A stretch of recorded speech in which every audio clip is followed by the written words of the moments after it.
For 7 years, I was a ghost in my own relationship. My boyfriend refused to ever post me, and not a single one of my close friends even knew he existed. I thought he was just private until the day we ran into a new girl I'd met just a few days prior. When she asked who he was, I tested him and said, "Oh, he's just a friend." Instead of being upset, a look of pure relief washed over his face. He was actually happy I denied him. A few days later, the late nights started. Every time he came home, his clothes carried a very specific, familiar scent.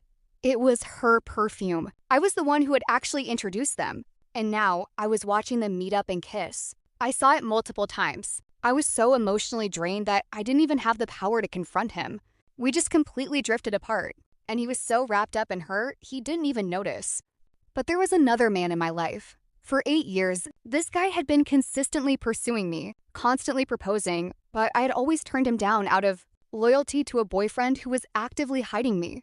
This time, I looked at the ring, thought about my cheating ex, and finally said yes. I packed my things and left my ex forever, without even giving him a breakup text. A week later, my new fiancé and I were out on a date when we ran right into my ex and that friend. My ex looked like he'd seen a ghost. He had no idea we were over. But before he could open his mouth, the girl smirked at me and said, "I'm so glad you could help us guys meet.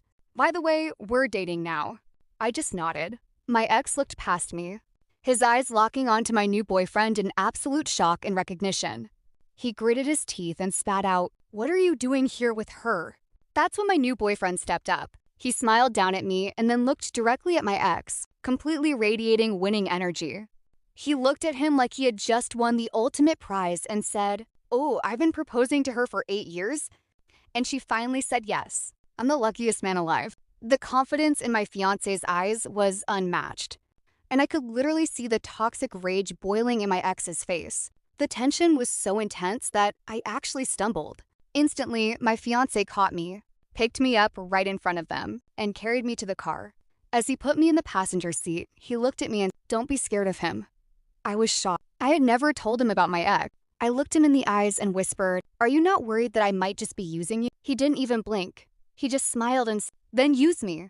He closed the door, and the stress of the situation finally caught up to me. I fell asleep during the drive. When I woke up, we were parked outside my house. He was leaning in, just about to kiss me when a loud, violent slam hit the car window. It was my ex.